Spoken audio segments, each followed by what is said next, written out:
What's up, guys? Welcome to the first episode of NeoVintage News. Now, if you haven't noticed, every Sunday we like to do our NeoVintage podcast, but that's going to be on a short hiatus. So we decided to try something new and introduce a new show for you guys. So this is going to kind of take two forms. Every Sunday, you're going to get a brand new kind of week wrap-up of all the major stories from that week. And then as stories break during the week, you'll get individual small NeoVintage News episodes there. So this week we have 4 episodes, and it's a little PlayStation heavy, so let's just get straight into it. So the first story we're going to be talking about is The Last of Us 2 State of Play.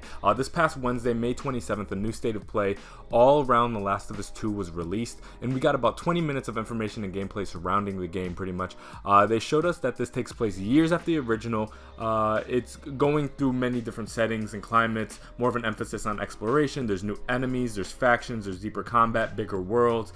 And as of right now, the game is set for release on June 19th on the PS4. Now, I'm including a little bit of a video montage of the different footage that they showed through the trailers and stuff like that. And man, I gotta say, it's really impressive what they're doing over there at Naughty Dog, and I'm really excited to give it a shot. Despite all the unfortunate leaks that have gone on around it, I'm glad to experience the game as it comes out. Now we can move on to the second story. It's PS5 games reveal is on the way. Sony has announced plans to host an event focused on the PlayStation 5 on June 4th. This is going to be at 1 p.m. Pacific time, 4 p.m. Eastern time. The PS5 presentation will run for just about over an hour and will showcase new PS5 games for the system and the first real gameplay from Sony's next generation console. Really excited about that. Gameplay is a major focus, and when Xbox has shown off some of their stuff, there has been a little bit of critique for the lack of gameplay. So PS5 showing what that machine can do is really eagerly anticipated, and I can't wait to give it a look. And then after the presentation, I will be doing a video on that, breaking down what we've seen and giving you guys the details and my opinions on that.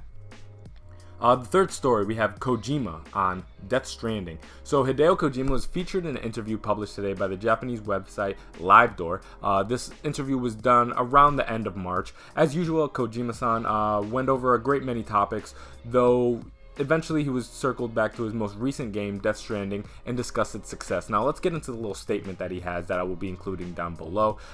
We exceeded the amount needed to be profitable, so I think Death Stranding did well enough to be called a success, including the recoupment of development costs. We'll be releasing a PC version as well, and we've got enough money to prepare for our next project, so there's no need to worry.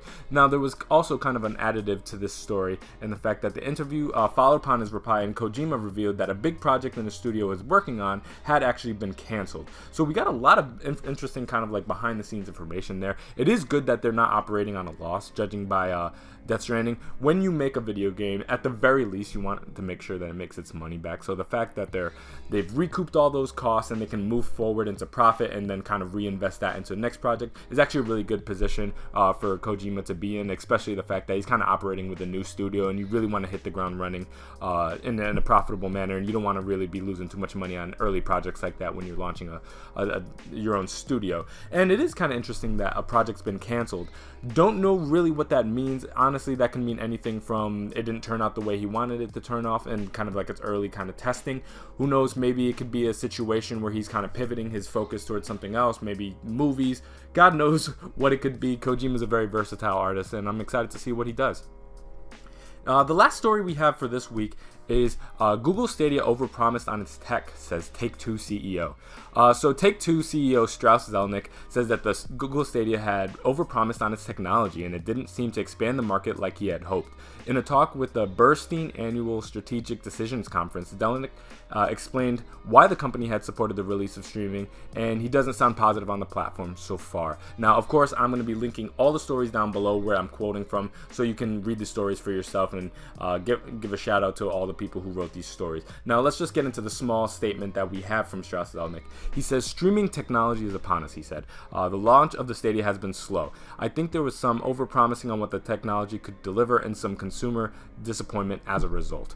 Now, before I get into the story, obviously, if you've listened to the podcast, I am not a Stadia subscriber, but I am very interested in the concept of streaming games, and I would really love to see Stadia succeed. But obviously, the timeline that they kind of laid out and the kind of vision that they painted when they were going to launch the Stadia is not ultimately how it looks, you know, months now after launch, and things have been slow to say the least. The game releases have kind of, you know, trickled out, and in terms of Stadia exclusives, they're pretty, sparse at this point. So things are not looking tremendously great for Stadia right now, and I think this is an important story to note because, again, we're getting this from Take-Two, the CEO, and this is a big name. We've heard a lot of critiques and comments about the Stadia platform from reviewers, from people who actually, use the product themselves, and then we've heard some positive stuff on the developer side. And more so, obviously, the people who are at Google actually making Stadia. But this is the first time that you've actually heard somebody rather critical that high up. And that's not necessarily a great sign when you have somebody that openly talking about how the downfalls of a platform like the Stadia this early in its life cycle. So we'll keep an eye on to see, how this plays out. But as of right now, this is not the greatest news for Stadia. They're still definitely trying to get some momentum and some traction going. And when you have somebody like at the height of Take-Two talking about your platform like that, not a great look. So that's the show for you guys. And at the end of every one of these shows, I want to give you guys a quick game recommendation. And my game recommendation of the week for this week is Saints Row 3 Remastered. Now, this is a game that I recently got, and I've been playing for just under 5 hours at this point. And I really got to say, they've done a tremendous job in bringing this game into the modern era. It's cleaned up tremendously. They made brand new assets. It runs tremendously. And it's pretty much the game that you remembered it to be, but with a fresh coat of paint. And I'm really, really enjoying what they did with it. And I'm hoping that this is not the last of this. I would hope to see maybe, for example, Saints Row 2 remade at some point, because I think they did a tremendous job with this, and it definitely deserves your money. And it's at a budget price, only $40. And if you go on Amazon, sometimes you can find it a little cheaper. Actually, I was able to pick up my copy for just under $34. So definitely worth the money in my opinion. I would highly recommend it for you guys that are looking for something to play in the meantime before Last of Us and Ghost of Tsushima start hitting, and maybe to trigger a little bit of nostalgia for it. Go check out Saints Row 3 Remastered. Till next time, this is NeoVintage News, and I'm Jabrel. See you guys.